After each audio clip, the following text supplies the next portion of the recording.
안녕하세요. 경기도 사는 30대 중반의 여자입니다. 제가 오늘 전해드릴 이야기는 제 인생에서 가장 컸던 다툼에 관한 이야기예요. 전 사실 싸우는 것도 싫어하고 관계가 불편해지는 것도 싫어서 웬만하면 좀 손해보더라도 참고 사는 타입이었거든요. 그런데 사람이 어떤 선을 넘으면 달라지더라고요.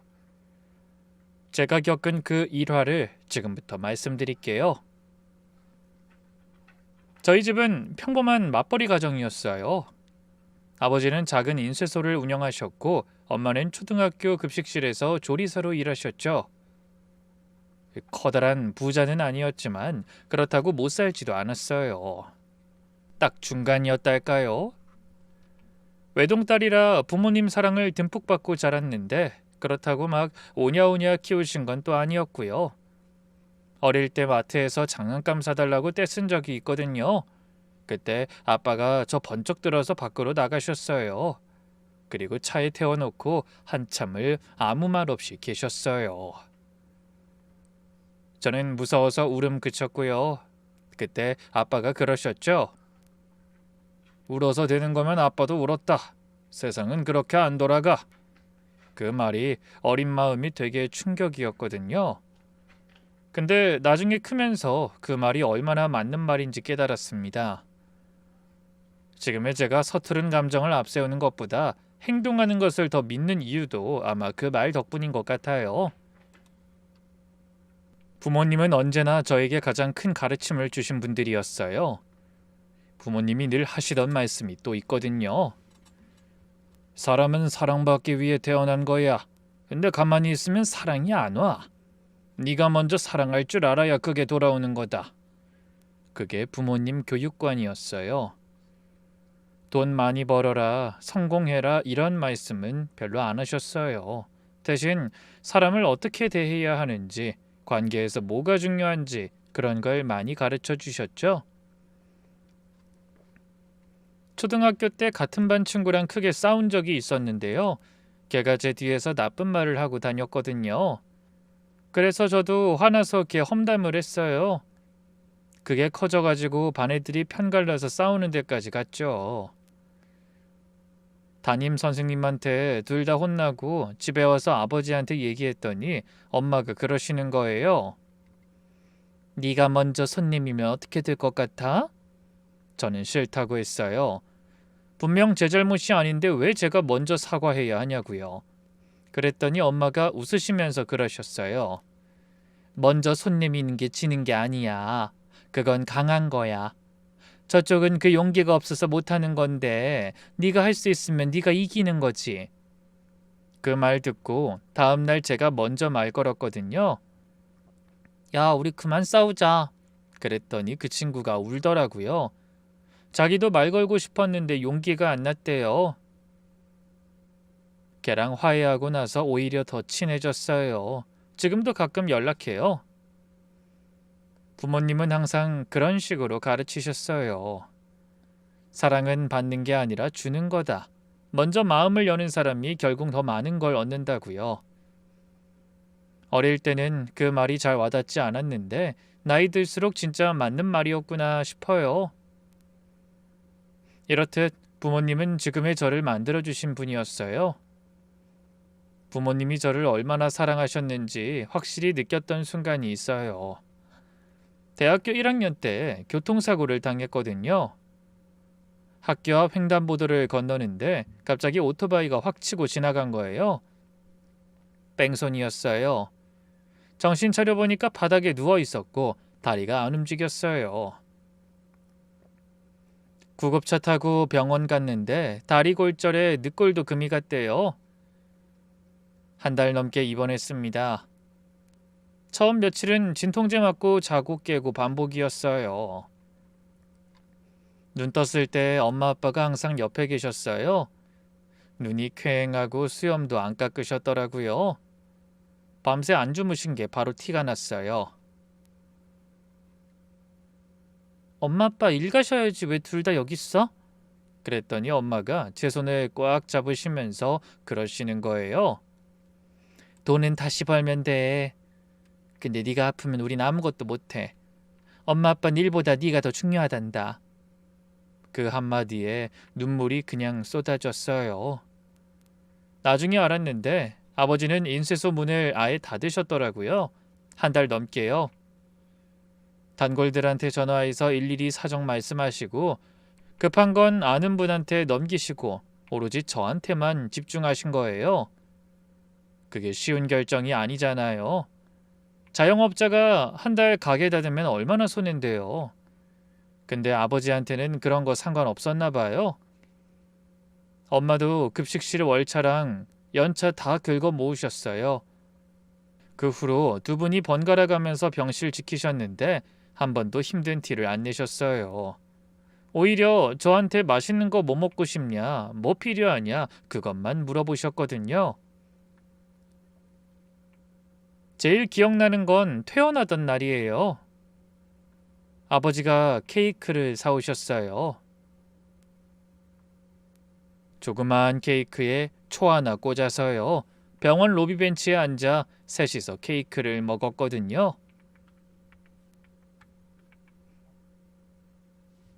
오늘이 우리 딸 다시 태어난 날이다. 액땜 제대로 했으니 이제 아프고 힘든 일 없을 거야. 생일 축하해. 아버지가 그러시면서 웃으셨는데 눈가가 촉촉해 보이더라고요. 엄마도 울고 저도 울고 그렇게 울보 셋이서 병원 로비에서 울면서 케이크를 먹었어요. 지나가던 사람들이 쳐다봤는데 하나도 안 창피했어요. 그때 확실히 느꼈거든요. 나는 진짜 사랑받는 사람이구나.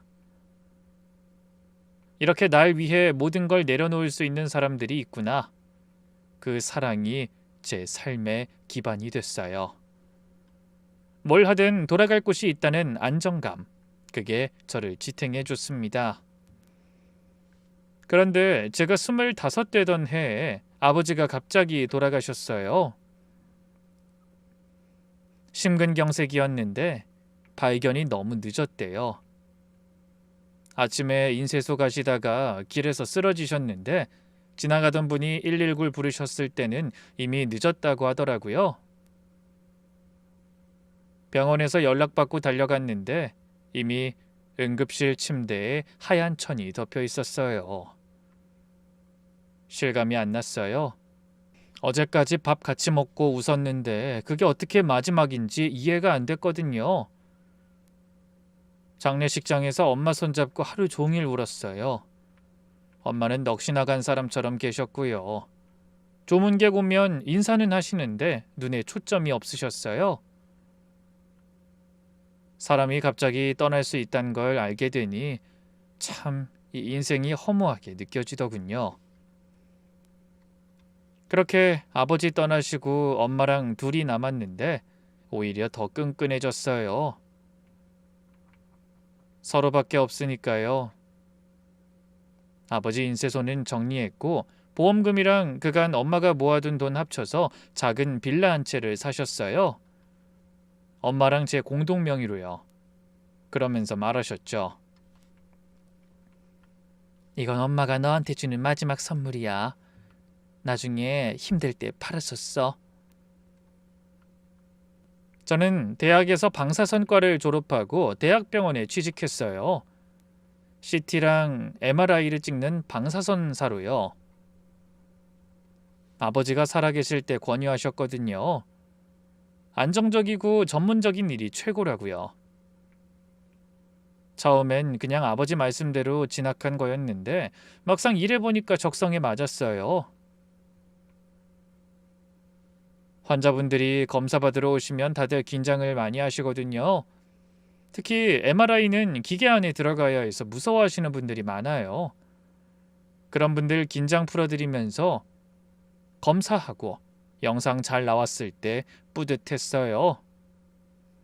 가끔 암 검진에서 조기 발견됐다는 소식 들으면 저도 보람 있더라고요. 물론 밤당직도 있고 바쁠 때는 정신없지만 그래도 꾸준히 다녔어요. 아버지 돌아가시고는 퇴근하면 엄마 집에 자주 들렀어요. 일부러 그랬어요. 집에 혼자 계시면 얼마나 외로우시겠어요? 가면 엄마가 항상 뭔가 해놓고 기다리고 계셨어요. 별거 아닌 것도 반찬해 놓으시고 이거 먹어봐, 맛있어 하시면서요. 밥 먹으면서 이런저런 얘기 나누고 텔레비전도 같이 보고 그냥 옆에 있어 드렸어요. 평생 셋이 오순도순 잘 지내왔는데 이제 둘이 됐으니 엄마도 저도 서로가 안쓰럽고 또 서로를 필요로 했어요. 그러던 중 만난 게 바로 남편이었죠. 남편은 대학 동창이었어요. 사실 학교 다닐 때는 그렇게 친하진 않았어요. 같은 수업을 들은 적도 별로 없었고 그냥 동기로만 알았거든요. 근데 걔가 동기들 사이에서 좀 유명했어요. 쿨하고 이성적인 성격이어서 인기가 많더라고요. 한 번은 조별과제 발표 때 교수님이 엄청 깐깐하게 질문하셨거든요. 다른 애들은 당황해서 우물쭈물했는데 그 친구가 나서서 되게 차분하게 대답하더라고요. 논리적으로 딱딱 정리해서요. 그거 보고 좀 멋있다고 생각했어요. 감정적으로 휘둘리지 않고 똑똑하고 여유로워 보이는 게 어른스러워 보였거든요. 원래부터 대면대면했기에 졸업하고 나서는 소식을 들을 방법이 없었어요. 저는 대학병원 들어가고 그 친구는 얼핏 듣기로 의료기기 회사로 갔다고 했어요. 병원에 CT나 MRI 같은 장비 납품하고 설치하고 AS 하는 일이요. 사실 어떻게 보면 비슷한 곳에서 일하고 있었던 거죠. 그래서 언젠가 한 번은 보지 않을까 싶긴 했어요. 그렇게 몇 년 지나고 30 넘어서 동창 모임이 있었어요. 오랜만에 나갔더니 걔도 왔더라고요. 술 한잔하면서 근황 얘기하다가 연락처 교환했어요. 그냥 그러려니 했는데 며칠 후에 뜻밖의 먼저 연락이 왔어요. 밥 먹자고요. 만나보니까 예전 그 이미지 그대로였어요. 문제가 생겨도 감정 안 섞고 논리적으로 접근하는 스타일이요. 저도 감정을 내세우는 편은 아니라서 그런 점이 좋았어요. 차가워 보이는 모습이 왠지 이성적으로 멋있기도 했고요. 근데 막상 연애를 시작해보니 그게 장점만은 아니더라고요. 한 번은 회사에서 진짜 힘든 일이 있었거든요. 선배가 제 실수도 아닌 걸로 저한테 소리를 질렀어요. 억울해서 퇴근하고 울면서 전화했죠. 그랬더니 이 사람이 하는 말이요. 잠깐만, 왜 우는 건지 정리 좀 해봐. 그 선배가 뭐라고 했는데? 네가 정말로 잘못한 거 아니고? 위로가 먼저가 아니라 상황 분석이 먼저인 거예요. 전 그냥 힘들었겠다, 고생했어 한마디 듣고 싶었거든요. 그 말 한마디면 되는데 이 사람은 문제 해결을 하려고 하더라고요. 저도 감정적으로 휘둘리는 타입은 아닌데 저보다 더한 사람을 만나니까 제 스스로가 오히려 찡찡거리는 사람처럼 느껴지더라고요. 근데 또 생각해보면 나쁜 뜻은 아니잖아요. 자기 방식으로 도와주려는 거니까요. 그래서 그냥 넘겼어요. 사람이 다 똑같을 순 없으니까요. 단점보다 장점이 많으면 됐다고 생각했거든요. 그리고 그 친구를 많이 사랑하기도 했어요. 결혼을 생각할 만큼요. 30 넘어서 만난 사람이고 직장도 안정적이었으니 거리낄 게 없었죠. 그렇게 사귄 지 10개월쯤 됐을 때 자연스럽게 결혼 이야기가 나왔어요. 길게 만나보진 않았지만 전 좋았어요. 사귄 건 1년이 안 되지만 대학교 때 제가 봤던 그 친구는 적어도 이상하거나 문제 있는 사람은 아니었거든요. 근데 예상외로 저희 엄마가 반대하셨어요. 좀 더 만나봐라. 최소 2년은 만나봐야 사람 알지. 10개월이 뭐야. 엄마는 남편의 그 쿨한 성격이 걸리셨대요. 그 애는 좀 차가워 보여. 힘들 때 안아줄 것 같지 않아. 엄마 느낌이 그래. 그럼에도 저는 괜찮다고 했어요. 제가 더 그 애를 잘 안다고요. 엄마 걱정하시는 건 알았지만 사실 전 이미 마음을 정한 상태였거든요. 반면에 시댁에서는 결혼을 엄청 밀어붙였어요. 시어머니가 처음 만나자마자 그러시더라고요. 30 넘었으면 빨리 해야지. 애 늦게 낳으면 힘들어. 그리고 좋은 사람 만났을 때 잡아야 해. 괜히 따지고 재다가 놓친다. 그 말 듣고 좀 당황했어요. 아직 인사도 제대로 안 했는데 애 얘기부터 하시니까요. 근데 그냥 그 세대 분들 생각이 그렇겠거니 했어요. 결혼을 서둘렀던 시어머니는 예식장을 먼저 알아보셨죠. 어디가 좋더라, 어딘 음식이 별로더라 그런 얘기하시면서 날짜까지 정해오셨거든요. 남편은 엄마가 알아서 해주시니까 편하다 라고 했고, 저는 뭔가 내 결혼인데 내가 주도하는 게 아니라 이상한 느낌이 들었지만 그래도 좋게 생각했어요. 잘해주시려는 거겠지. 자신이 힘든 일 맡아서 해주시려는 거겠지 싶었거든요. 그럼에도 저희 엄마는 끝까지 걱정하셨어요. 결혼식 전날 밤에 제 손 잡으시면서 그러셨거든요. 네가 행복하면 엄만 그걸로 됐다. 근데 힘들면 언제든 돌아와. 알았지? 엄마 집이 네 집이야. 그거 잊지 마. 그 말씀 듣는데 괜히 눈물이 났어요. 돌아갈 집이 있다는 말이 어찌나 안심이 되던지요. 결국 결혼식은 그렇게 치러졌습니다. 신혼집 전세 자금은 둘이 반반 모아서 마련을 시작하게 됐어요. 신혼 초반은 좋았어요. 남편이 원래 살갑지 않아서 막 로맨틱한 건 없었지만 할 건 했거든요. 주말에 같이 마트 가고 집안일도 분담했어요. 설거지는 내가, 쓰레기는 네가 이런 식으로 정해놨거든요. 저녁 먹으면서 오늘 뭐 했는지 얘기도 나눴고요. 가끔 주말에 영화도 보러 가고 맛집도 찾아다녔어요. 결혼 생활이 이런 거구나 싶었죠. 연애 때랑은 확실히 다르더라고요. 매일 같이 있으니까 설렘은 줄어드는데 대신 편안함이 생기는 느낌이었어요. 힘들긴 해도 같이 사는 사람이 있다는 게 든든했습니다. 근데 문제는 시어머니였어요. 시어머니가 자꾸 저희 집으로 오셨거든요. 진짜 일주일에 두세 번은 기본이었어요. 미리 연락도 잘 안 하시고 갑자기 오셔서는 냉장고부터 열어보셨어요.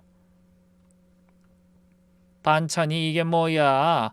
우리 아들 이런 거 먹이면 안 되지. 청소 상태 보시면서 한숨 쉬시고 화장실 들어갔다 나오시면서 또 한숨 쉬시고요. 그러면서 내가 할 땐 이렇게 안 했는데 라고 혼잣말처럼 말씀하시는 거예요. 저는 속으로 화가 났지만 참았어요. 어른이시니까요. 그러다가 어느 날 시어머니가 갑자기 이런 말씀을 하셨어요. 우리 같이 살까? 나 혼자 있으니까 너무 쓸쓸해서. 순간 머리가 하얘졌어요. 신혼인데 같이 살자뇨? 말이 안 나와서 아, 네, 생각해 볼게요.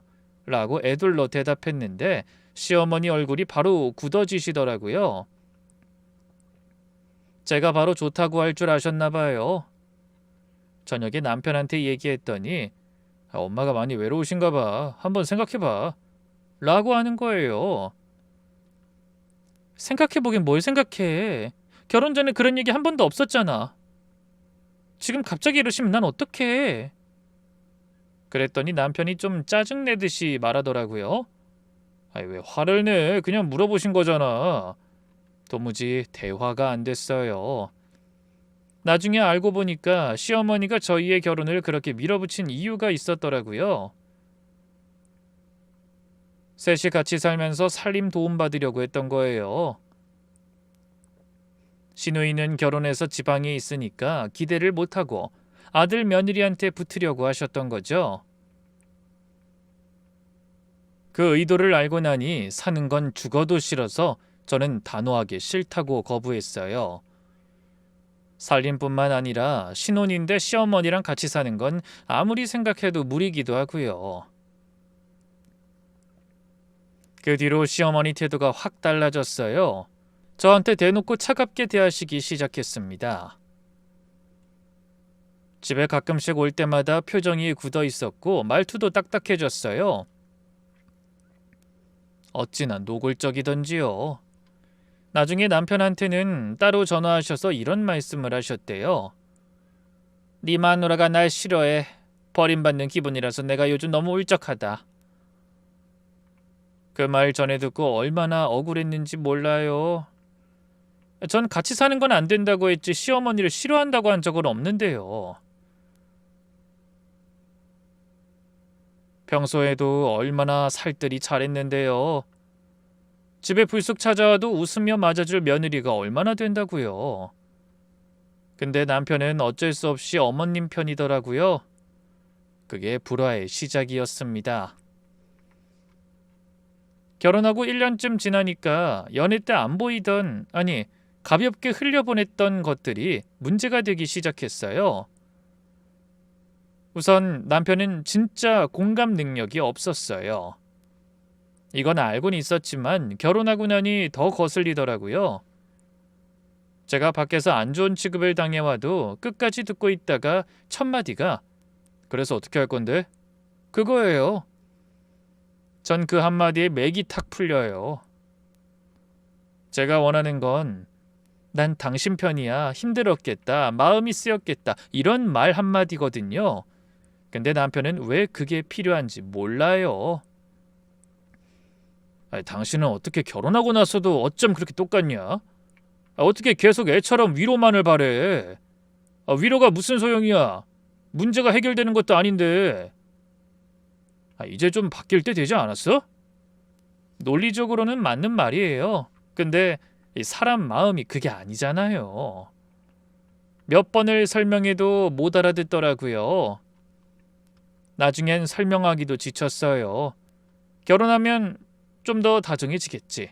내 편이 되어주겠지라고 생각했던 제가 바보였죠. 그 후로도 다툼이 점점 잦아졌어요. 감정의 골이 깊어지니 나중엔 별것도 아닌 걸로 싸웠어요. 설거지 안 했다고 싸우고 말투가 차갑다고 싸우고요. 전 싸우면 빨리 풀고 싶은 사람인데 남편은 정반대였어요. 싸우면 며칠씩 말을 안 해요. 본인이 화가 풀릴 때까지 냉전하는 거예요. 저는 견디다가 너무 힘들어서 먼저 말 걸잖아요. 여보 그만하자. 내가 미안해. 그래도 남편은 무반응이에요. 마치 저를 투명인간 취급하듯이요. 그러다 며칠 지나면 아무 일 없다는 듯이 밥 뭐 먹을래? 라고 해요. 사과도 없이요. 전 그게 너무 힘들었어요. 혼자 울다가 잠든 날이 한두 번이 아니었죠. 시어머니도 한몫했어요. 시어머니가 오시면 항상 하시는 말씀이 있거든요. 난 현민이 아버지 일찍 보내고 얼마나 힘들었는지 몰라. 그래도 이악 물고 현민이랑 현주 두 애를 키웠어. 처음엔 안쓰럽기도 했어요. 진짜 힘드셨겠다 싶었거든요. 근데 문제는 제가 힘들다고 하면 꼭 이렇게 받아치신다는 거예요. 그게 뭐가 힘들어? 난 더 힘들었어. 그것도 혼자서 다 감당했는데. 매번 그렇게 비교가 되니까 제 힘듦은 아무것도 아닌 게 돼버려요. 뭔가 말해도 결국 나는 더 힘들었다로 끝나니까 말하기가 싫어지더라고요. 어찌나 자기 연민이 강하시던지 세상에서 본인이 가장 힘들고 아프고 괴로운 사람으로 생각하시는 것 같더라고요. 남편한테도 맨날 그러셨어요. 넌 엄마 고생한 거 알잖아. 그러니까 효도해야지. 엄마 힘들 때 옆에 아무도 없었어. 그러면서도 저에겐 당신 아들이 불쌍하다. 아들도 엄마 때문에 어릴 때 힘들었다. 이런 말씀을 은근히 하세요. 그 말이 결국 뭐냐면요. 저보고 좀 참으라는 거예요. 시어머니 힘들었으니까 이해해라. 아들이 좀 부족해도 감싸라. 그런 뜻이거든요. 남편은 그게 당연하다고 생각했고요. 저는 그 집안에서 점점 외톨이가 되는 기분이었어요. 한 번은 시누이가 서울에 올라왔어요. 지방에서 살다가 오랜만에 친정 왔다고요. 근데 시어머니가 저희 집에서 같이 밥 먹자고 하시더라고요. 저는 솔직히 부담스러웠는데 그래도 명색이 가족인데 싫다고 할 순 없잖아요. 퇴근하고 부랴부랴 장 봐서 음식 준비했어요. 갈비찜에 잡채에 나물 몇 가지까지 나름 신경 써서 차렸거든요. 그래도 시누이가 오니 집안 분위기가 많이 풀어졌었어요. 밝게 이야기도 해주고 음식 맛있다고도 해주고요. 전 사실 성격도 쾌활하고 도리를 잘 지켜서 시누이를 좋아하거든요. 오랜만에 봐도 역시 성격이 좋더라고요. 근데 밥 먹으면서 분위기가 좀 이상해졌어요. 시어머니가 시누이한테 이런 말을 했거든요. 너는 시집 가서 잘 사니까 좋겠다. 우리 아들은 맨날 힘들다고 해. 에휴. 그러시면서 저를 흘끗 보시더라고요. 시누이도 그 눈치를 챘는지 어색하게 웃었어요. 저는 속으로 뭐지 싶었는데 참았어요. 밥 먹는 자리니까 그냥 넘어가자 싶었거든요. 밥 다 먹고 설거지하는데 시누이가 시어머니랑 거실에서 얘기하는 소리가 들렸어요. 일부러 들은 건 아닌데 목소리가 커서 너무나도 잘 들리더라고요. 엄마, 새언니도 고생하는데 너무 그러지 마. 나까지 불편하더라. 시누이가 그렇게 말하니까 시어머니가 이러시는 거예요. 뭘 고생해. 내가 얼마나 힘들게 살았는데. 쟨 요즘 시대에 태어나 호강이지. 현민이면 딱해. 쟤는 곱게 자라서 할 줄 아는 게 없다고. 그 말 듣는 순간 손에 들고 있던 그릇을 놓을 뻔했어요. 그렇게 저한테 받을 거 다 받아놓고 할 줄 아는 게 없다니. 제가 얹혀 사는 사람도 아니고 돈도 반반 내고 살림도 거의 다 맡아서 하는데요. 너무 억울해서 눈물이 핑 돌았어요. 근데 나가서 따질 수도 없잖아요. 그냥 설거지 마저 하면서 혼자 속으로 꾹 삼켰어요. 화딱지가 나서 남편한테 나중에 한 소리 했더니 뭐라고 했는지 아세요? 엄마가 원래 말씀을 좀 세게 하셔. 괜히 감정 쓰지 말고 그냥 넘겨. 그게 끝이었어요.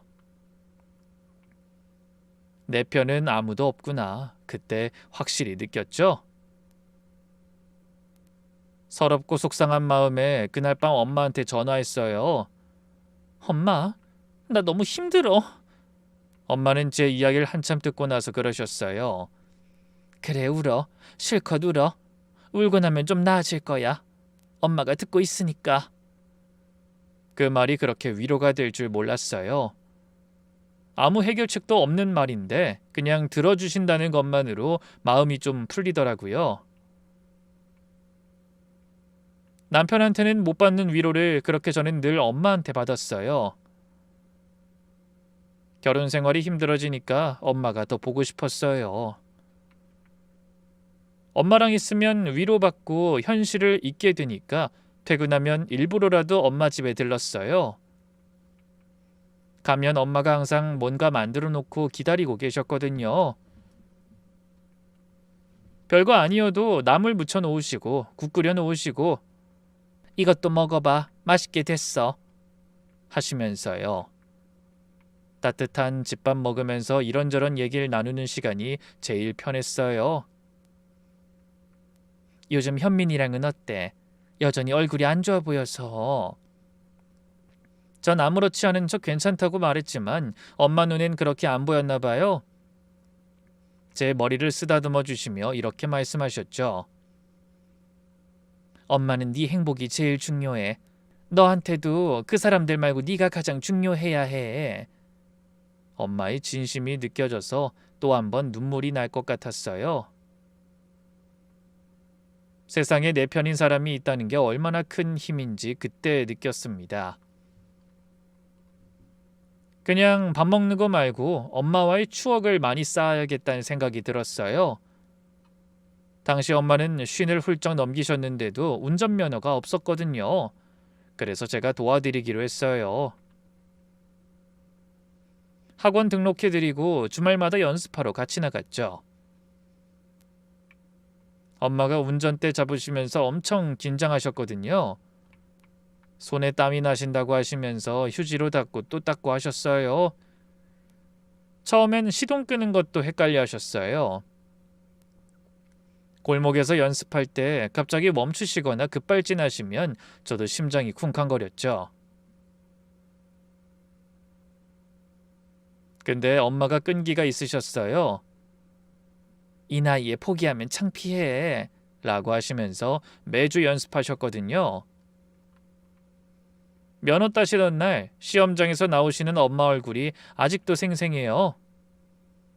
멀리서 환하게 웃으시면서 손 드셨거든요. 나 붙었어. 합격이래. 주차장에서 둘이 껴안고 막 좋아하던 기억이 다시 떠오르네요.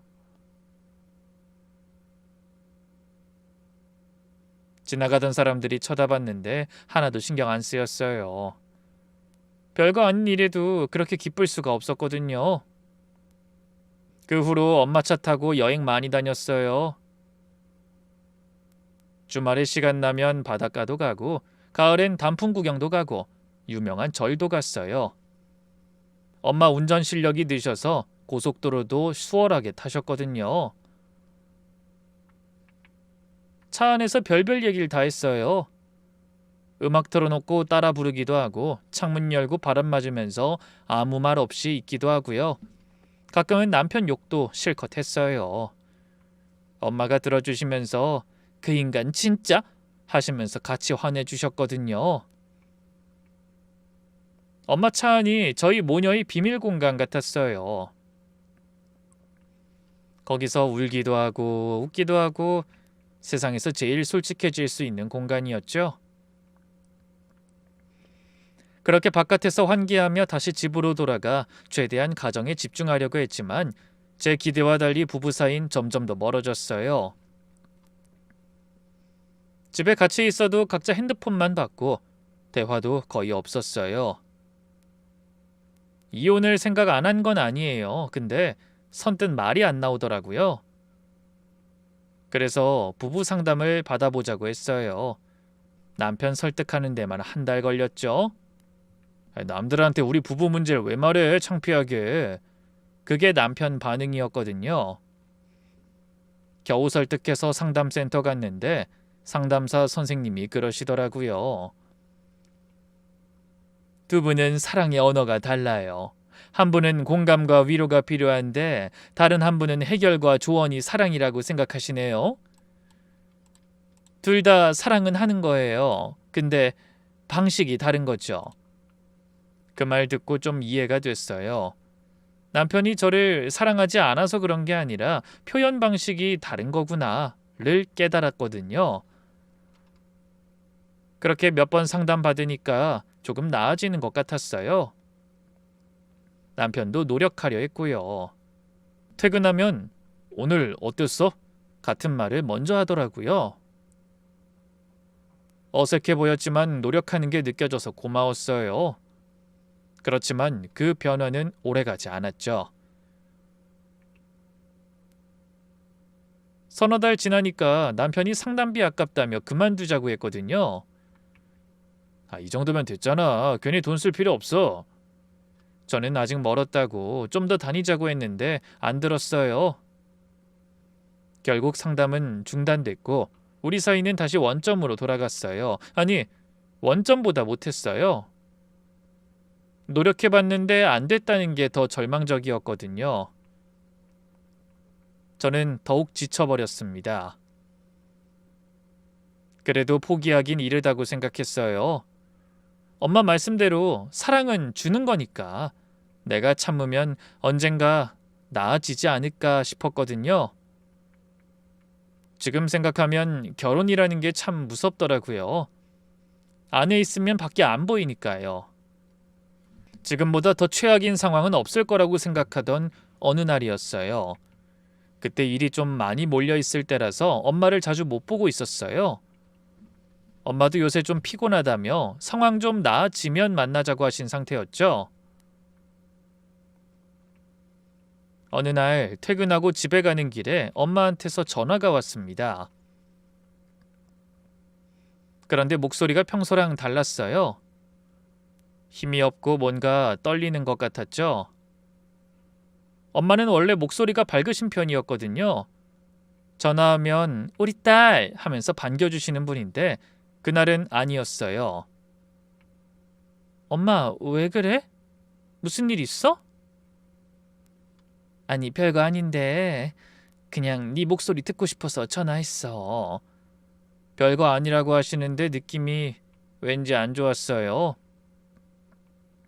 그래서 집에 안 가고 바로 엄마 집으로 방향을 틀었어요. 운전하면서도 이상하게 계속 불안했어요. 무슨 일이지? 왜 저러시지? 별거 아니길. 문 열고 들어갔더니 엄마가 소파에 앉아 계셨는데 얼굴을 보는 순간 심장이 철렁했어요.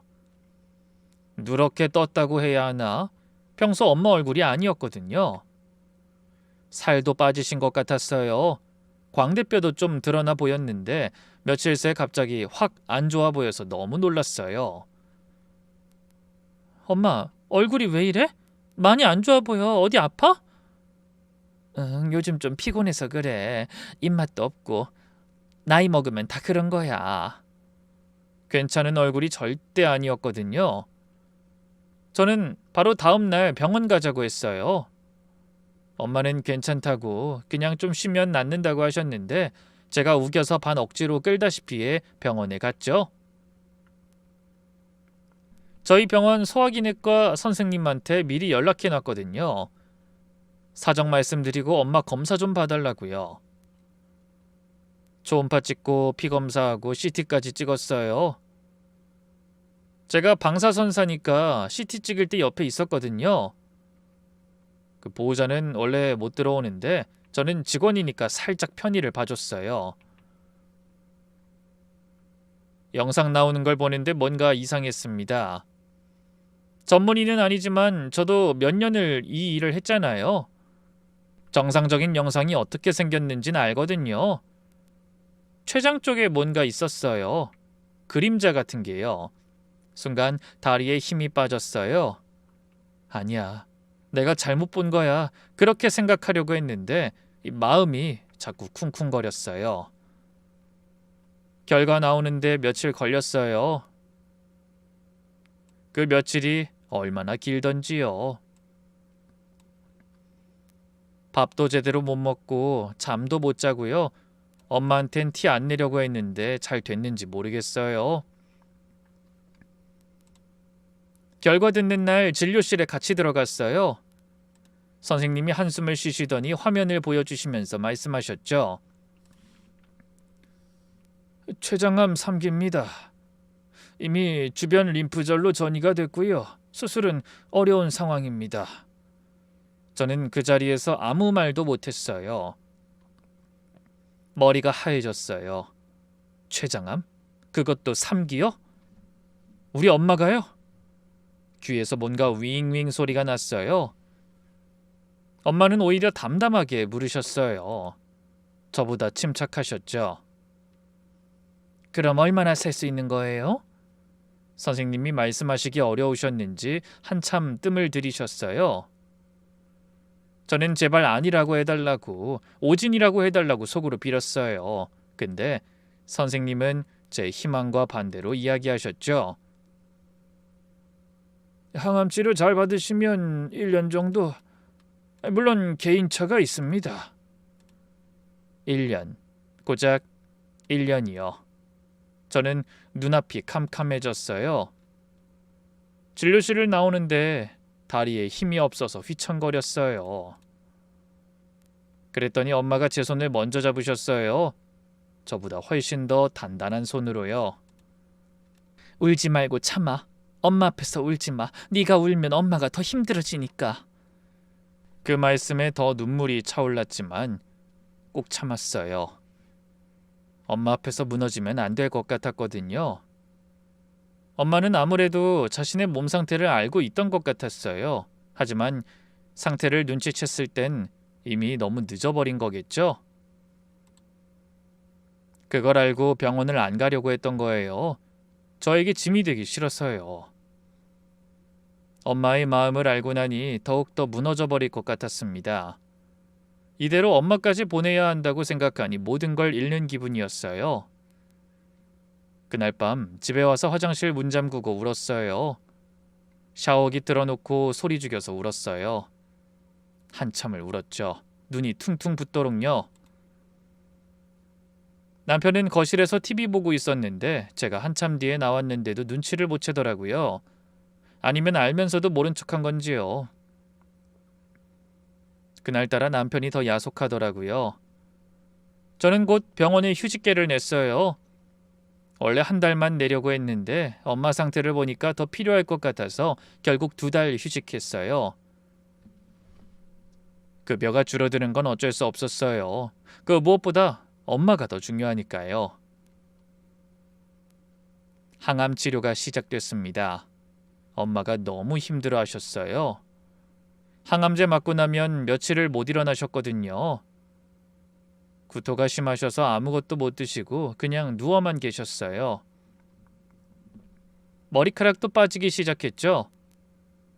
베개에 머리카락이 수북하게 떨어져 있으면 엄마가 한숨 쉬셨어요. 그런 엄마 보면서 마음이 찢어지는 것 같았죠. 매일 병원에 갔어요. 아침에 가서 저녁 때까지 있다가 밤에 집에 오는 생활이 반복됐죠. 엄마가 눈 뜨셨을 때 제가 있으면 안심하시더라고요. 왔어 하시면서 손 내미시면 제가 꼭 잡아줬어요. 언제나 든든했던 엄마 손은 예전보다 많이 야위어 보였어요. 뼈가 만져질 정도로요. 이 상황을 알게 된 남편은 처음에 무심했어요. 제가 매일 병원 간다고 하면 힘들겠다. 당신이 잘 보살펴드려. 그 말이 전부였거든요. 근데 제가 휴직하고 계속 병원에 있으니까 어느 순간부터 좀 달라지더라고요. 남편도 퇴근하고 병원에 들르기 시작했어요. 당신은 오늘 하루 종일 있었잖아. 내가 좀 있을 테니까 집 가서 쉬어. 처음 그 말 듣고 깜짝 놀랐어요. 진심인가 싶었거든요. 근데 진심이 맞는 것 같았어요. 병원에 와서 엄마 곁에 앉아 있어 주더라고요. 엄마가 필요한 게 있으면 바깥에서 곧바로 사오고요. 그 정성에 엄마도 고마워하셨어요. 사위가 이렇게까지 와주니까 고맙네. 바쁠 텐데. 아니에요, 어머니. 당연한 거죠. 편하게 계세요. 전 그 모습 보면서 이 사람도 변하고 있나 싶었어요. 결혼하고 처음 보는 모습이었거든요. 어느 날 밤에 집에 와서 지쳐서 소파에 앉아 있었거든요. 남편이 옆에 앉더니 절 안아주는 거예요. 많이 힘들지?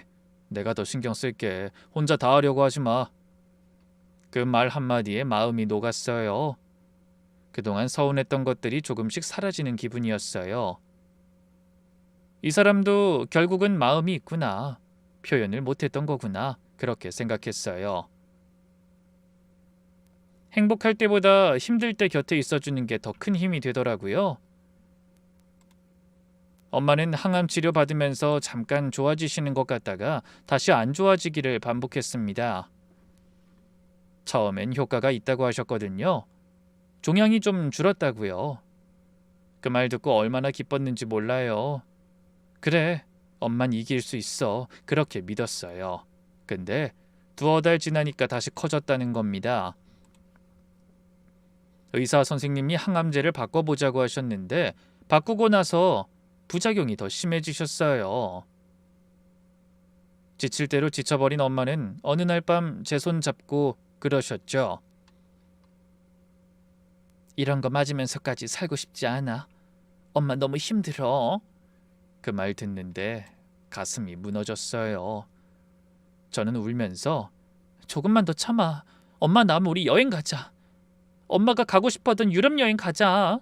라며 달래려고 했어요. 그 말에 엄마는 다 포기한 듯 옅은 미소만 보이셨죠.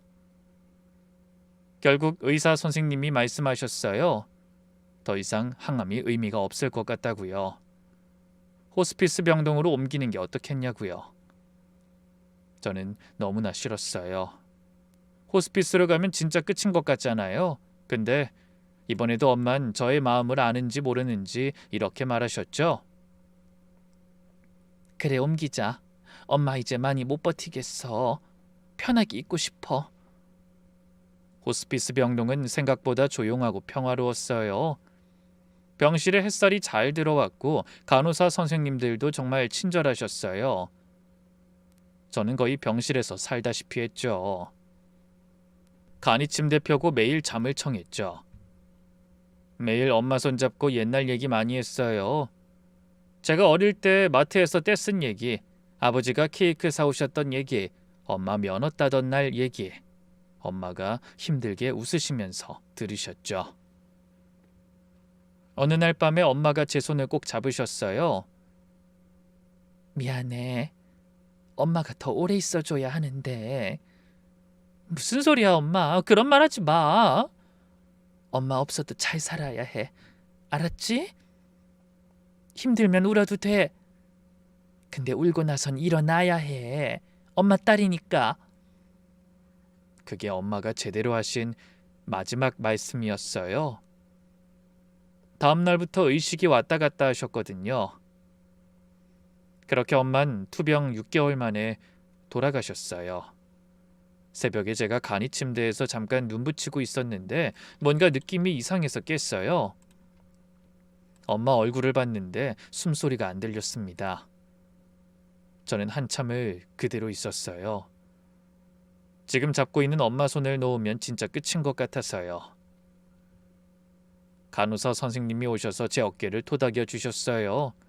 그제야 울음이 터졌죠.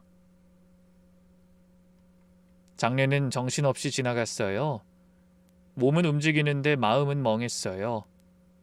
누가 조문 오시면 인사하고 절 받고 그걸 계속 반복했어요. 근데 실감이 안 났어요. 엄마가 저기 누워 있다는 게요. 그래도 남편이 옆에서 이것저것 챙겼어요. 조문객 안내하고 장례식장 직원이랑 얘기하고요. 시어머니도 오셨는데 솔직히 그때 기억이 잘 안 나요. 그냥 엄마 생각밖에 안 났거든요. 장례 끝나고 집에 왔는데 갑자기 모든 게 너무나 허망하게 느껴졌어요. 이 현실이 거짓말 같더라고요. 이제 슬슬 엄마 집 정리를 해야 하는데 못하겠더라고요. 현관문 앞에만 서면 발이 안 떨어졌어요. 문 열면 엄마 냄새가 날 것 같아서요. 그 냄새 맡으면 무너질 것 같아서요. 한 달이 지나도 손을 못 댔습니다. 엄마 차도 집 주차장에 그대로 세워두고요. 그 차 보면 엄마 생각나서 힘든데 그래도 치울 수가 없었어요. 우리의 추억이 그대로 담긴 물건이니까요.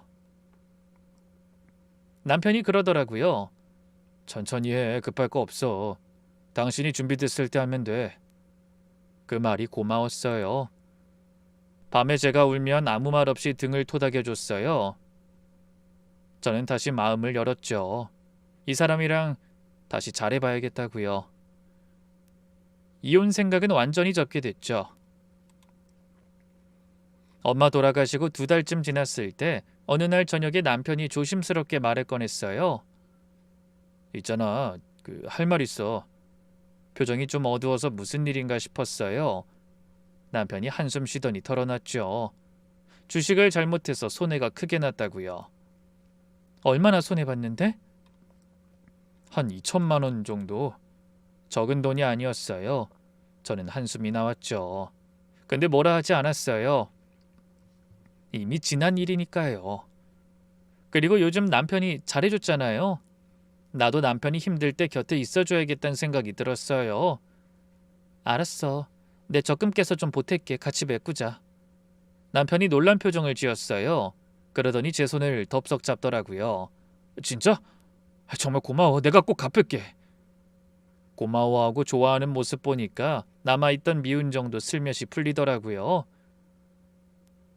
그 뒤로 남편은 더욱더 잘해줬어요. 퇴근하면 먼저 연락하고 주말엔 뭐 하고 싶은지 물어봤어요. 같이 장도 보고 요리도 했어요. 신혼 때 생각나더라고요.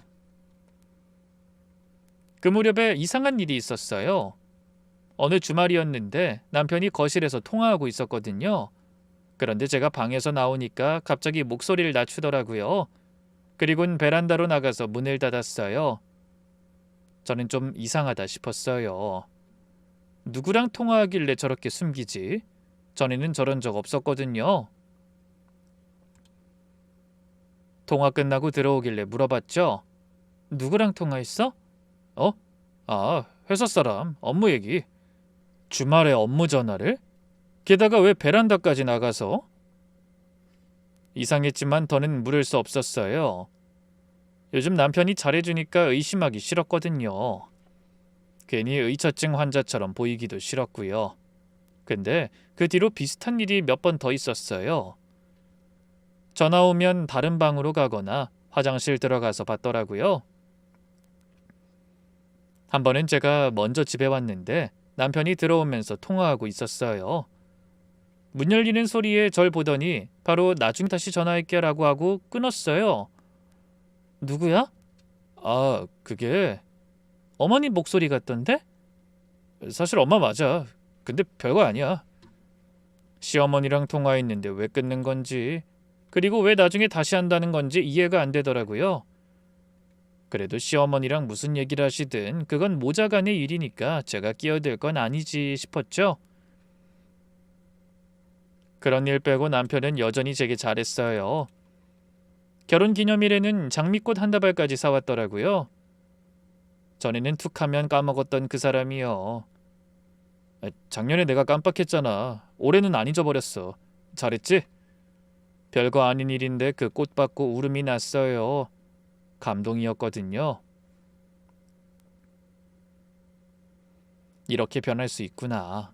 사람이 진짜 변하는구나. 그때 확신했어요. 그쯤 슬슬 시어머니 생신이 다가왔어요. 남편이 어머니 생신 선물로 해외여행을 보내드린다고 했을 때 전 당연히 잘한 일이라고 생각했어요. 신경 쓰고 싶어서 패키지로 끊었어. 잘했네. 어머니 좋아하시겠다. 얼마 들었어? 한 700 좀 넘게. 엄마 친구분이랑 다녀오시게 같이 끊어드렸거든. 전 그냥 그러려니 했어요. 근데 밤에 혼자 생각하니까 이상하더라고요. 우리 요즘 경제적으로 어렵다며. 근데 내가 적금까지 깨서 보태줬잖아. 그런데 해외여행 보내드릴 돈이 어디서 났지? 다음날 남편한테 넌지시 물어봤어요. 근데 그 여행 돈은 어디서 났어? 당신 요즘 어려운 거 아니었어? 그 순간 남편이 아무렇지 않게 대답했습니다. 장모님 차 팔았지. 순간 귀를 의심했어요. 뭐?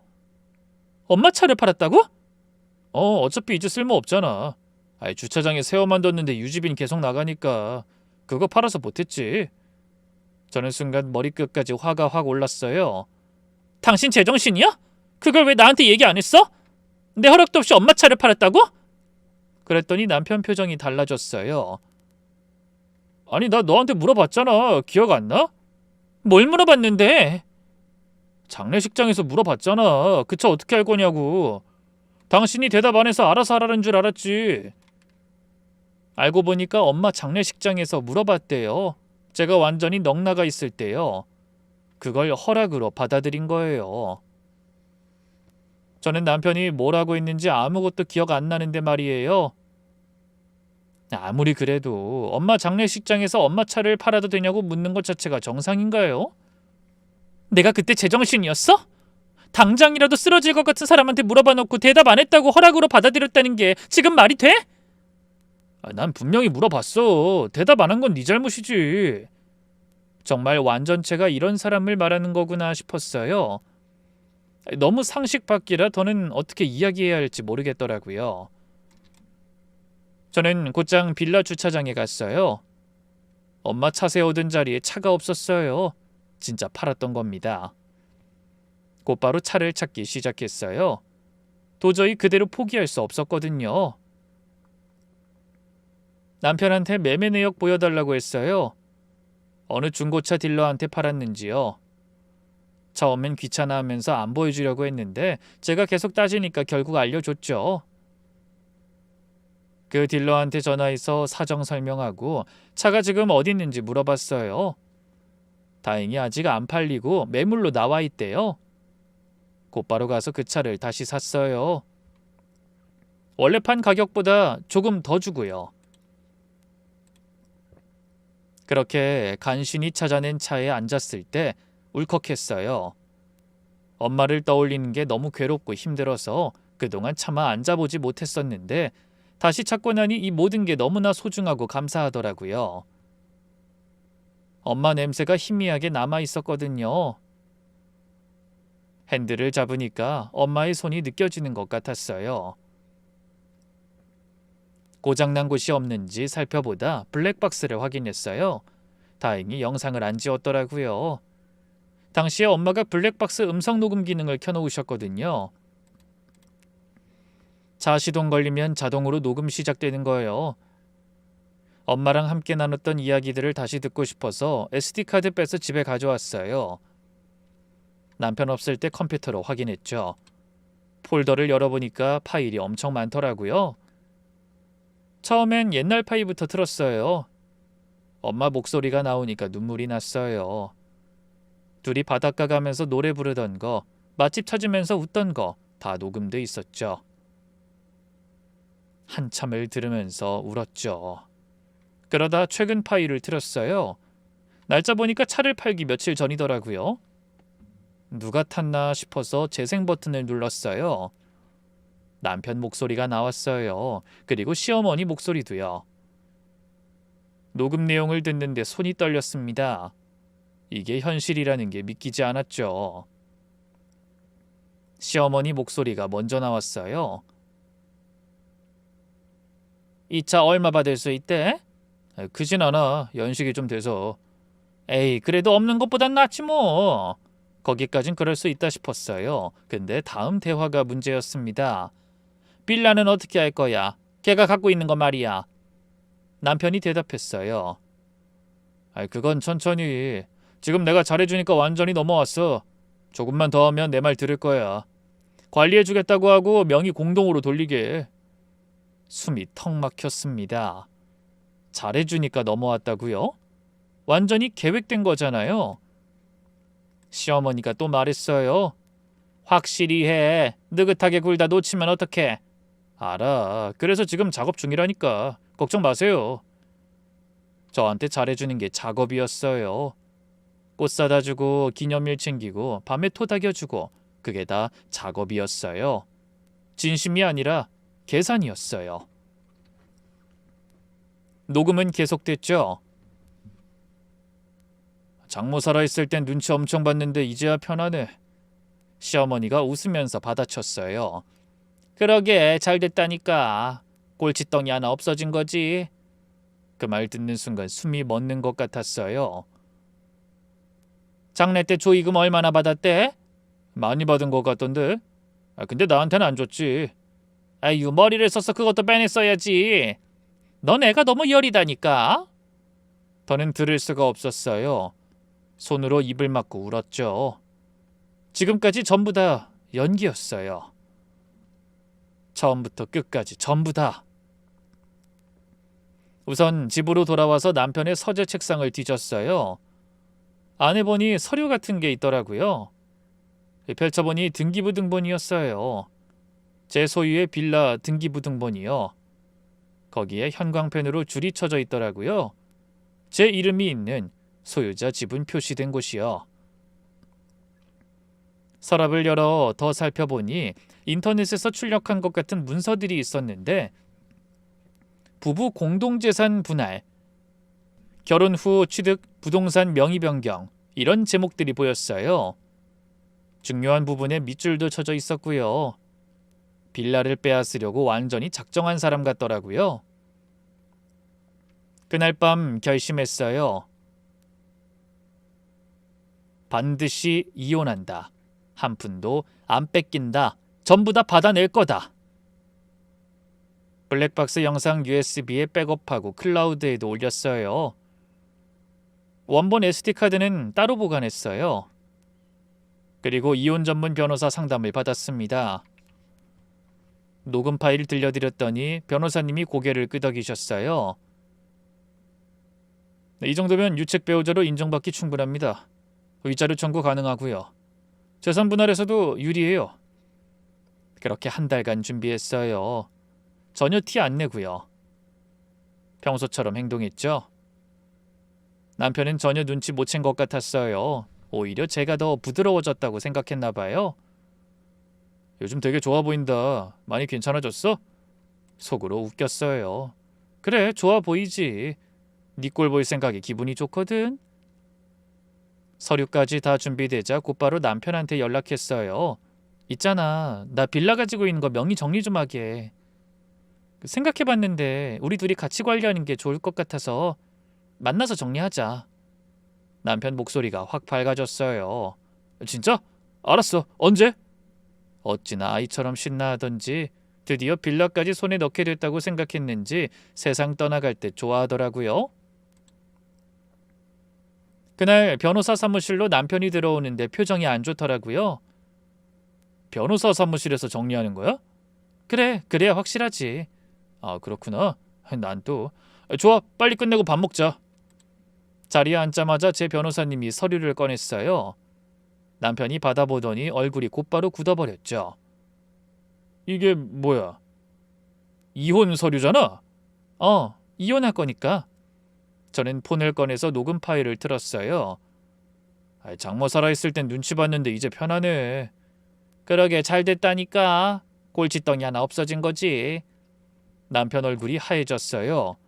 이거 어디서 난 거야? 엄마 차 블랙박스. 몰랐구나. 변호사님이 조건을 읽었어요. 위자료 3천만 원, 엄마 차 되찾은 비용 배상, 제가 적금 깨서 빌려줬던 돈, 공동재산 정리까지요. 당황한 남편이 전화하더니 시어머니가 달려왔어요. 문 열고 들어오자마자 소리 질렀어요. 이게 무슨 짓이야? 전 가만히 쳐다봤죠. 무슨 짓이긴요. 다 들으셨잖아요, 본인 목소리. 시어머니가 버럭 화를 내다가 갑자기 태도를 바꿨어요. 그래, 내가 말실수한 건 인정해. 근데 그렇다고 이혼까지 해? 말실수한 거 가지고 유책 배우자라니 너무하잖아. 너 힘들 때 현민이가 옆을 지켜준 거 다 잊었어?